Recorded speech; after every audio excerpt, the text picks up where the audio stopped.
Guys, what's going on? I wanted to give you a quick run through the new office and some of my most prized possessions that are on here. This kind of gives you a bit more of a deep dive about me, who I am, my journey, and why I like the stuff that I like.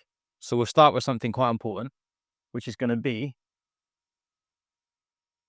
my Otter skateboard. Otter was, as you probably know, if you don't know, the video agency I started in 2017. And ran with my business partner, Dan, for nearly 8 years. And this is a present that Dan got myself and Joss, another guy who worked there, as like a 4-year anniversary gift. And I think it's just fucking sick. I'm pretty sure Dan got a local artist where we're from he commissioned them to do this artwork. And I've got a lot of Otter memorabilia over the years, like t-shirts, hoodies, cards, postcards, just respectfully, loads of crap that I've kind of kept, right?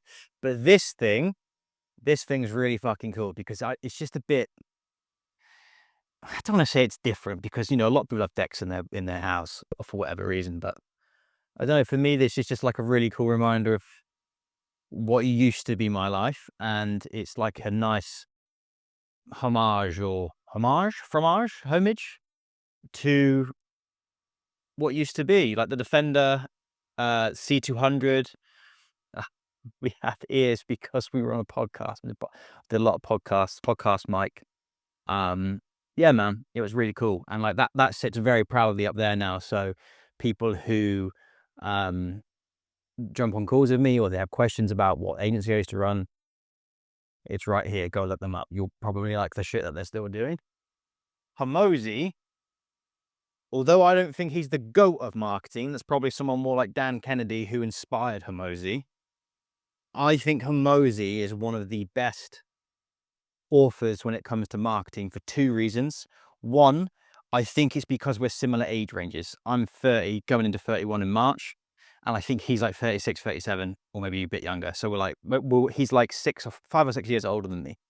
And the reason that's important is not because, I feel like we're the same. It's more that he speaks in a language that is very fluent to me. He speaks like a millennial. He understands things in a similar way to me. Don't get me wrong, the guy knows vastly more things about business and marketing than I do, but the way he explains it, I just find it's very easy for me to understand. And, there'll be another marketer who comes out in 5 to 10 years who replaces Hormozi as the top dog, who appeals more to Gen Alpha and Gen Z. That's probably going to happen. Like before Hormozi, it was Gary Vee. Before Gary Vee, it's probably Dan Kennedy. Before Dan Kennedy, it might have been someone like Seth Godin. Then you've got Russell Brunson in the mix as well. Ogilvy. Like it just every 10 to 20 years. I should probably do a video on this, but every 10 to 20 years, there is like a new persona of God tier marketing. And at the moment, we're very much in the Hormozi era. These are the two books he's released. If you have to read one, read Offers. Offers is going to teach you more about marketing and psychology, about why people buy the stuff they buy and why they don't buy the stuff they don't buy.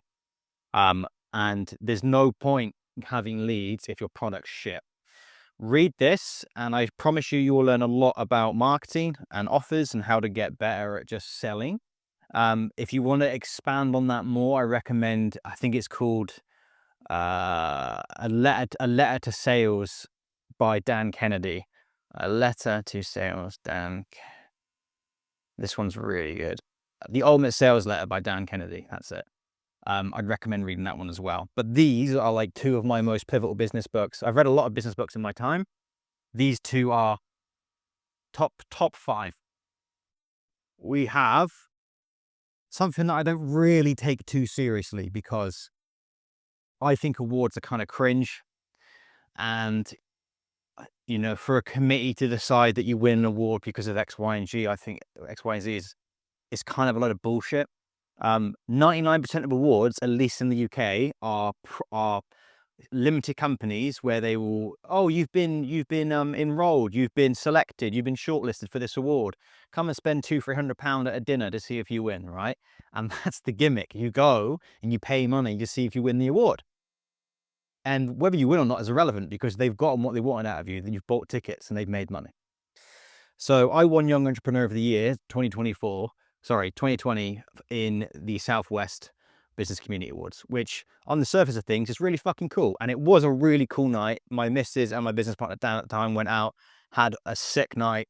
I nearly left it in the curry shop at the end, the curry house at the end, and of the night, and it was a really good time. But I kind of kept it as like a notion to recognition, because not because I won the award, but a lot of people that I looked up to in our town at the time when I won it said that, like, you know, Dan and I deserve the award. And I know it says my name on there, but it really is a Ben Lawton Dan Pear or an Otter Works Young Entrepreneur of the Year, because everything that Otter did, everything that Otter achieved, Dan and I did that together. It just happens to be my name, I guess, because I had more of a personal brand behind it. But it was very much an Otter award. And it was the recognition afterwards that people gave us, or people like said to us, like, "Oh, it's really cool you won that award. You deserved it." That's what actually meant something to me. The dinner, I didn't give a shit. The night was really fun. I mean, I like drawn on it, and my dog chewed it up a little bit and stuff like that. That should tell you a little bit about where I'm coming from. If you're award winning, I don't really give a shit unless it's from a very prestigious awards. I mean, look at the Oscars, guys. Like, how much of that is rigged? I am massively going off on a tangent here, but like, to me, and I hope more and more people start going onto this, award winning doesn't mean jack shit anymore. If you're an award winning company, I don't give a shit. If anything, I think it's more cringe that you are publicizing that. You know, like, there's some things I want to get off my chest here. Number one, like, awards are cringe. Do not publicize the fact you've won awards unless they are really, really worth their salt, right? Like an OBE or something like that, but that's more of a commendation than an award. Number two, a lot of people think because they're award winning, they can let the work speak for themselves, which is complete bollocks. Some of the best marketing, if not the best marketing in the world, is outreach. Cold outreach, warm outreach, getting people to look at your offer, get people to know who you are. And you don't do that by letting the work speak for itself. You build a personal brand and people start to like you, then know you, and trust you. Okay, what's next?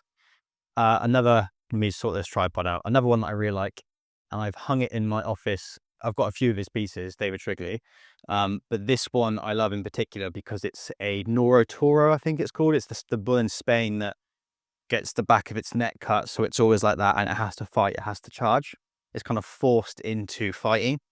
And it says, "I will not fight." And I think I like it because it's super defiant. You know, it's like, it's someone saying, or it's an animal that says, even though I've been forced into this situation, I'm standing against it and I'm going to do something that no one wants me to do. And I didn't know, the idea of just being defiant against something like that, and just being defiant in general and standing up for yourself, I think is world class. Also, the idea of standing up for yourself by not fighting, you know, because a lot of people are like, "Oh, stand up for yourself, you know, fight for yourself." And it's like, that's a very easy saying, but this one is literally not fighting, and it's even more defiant than fighting. I hope I haven't just worded diarrhea everything at you there, but that's something that's, I don't know, I saw it and I loved it. Next on the list, How to Win Friends and Influence People by Dale Carnegie. If you could read one book in your life, maybe except like a religious book if you're religious, this book. I would recommend listening to audiobook or reading, or both simultaneously. The audiobook is also fantastic. I can't remember who does the foreword or the narration of it, but he's got such a nice voice. This book's awesome because it has loads of lessons within business, but more so in life, about how to make friends and influence people. But it tells a lot of the points via stories. I don't know why, but well, I guess I do know why, because storytelling is so addictive.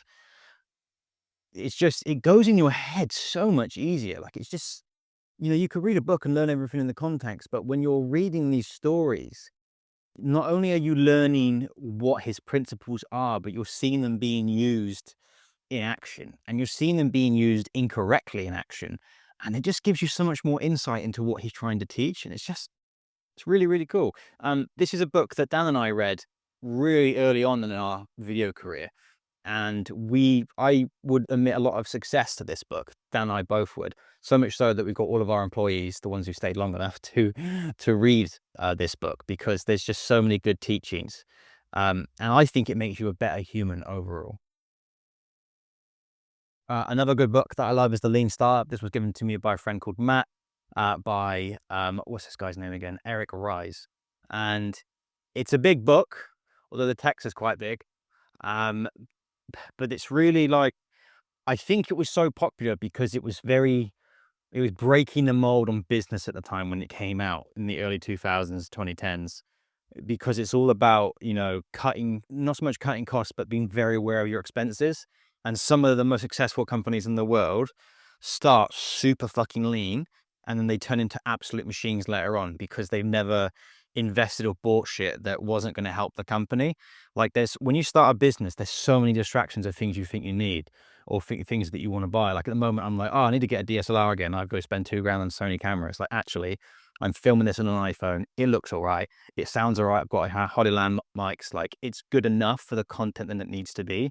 Sure, it's not as cinematic as I want it to be, but for a YouTube video about prized possessions and books that I love, who cares? And that's kind of the premise of the book. It's like, don't worry so much about all these other things that you need to worry about. Like, it just focuses on the basics that you need to master, and don't overspend on shit because it's so easy to do. That's a nice wrap up though of Possessions. I hope you found some of that, most of it interesting. Going to give you a bit more insight into what I like and don't like. See you in the next one.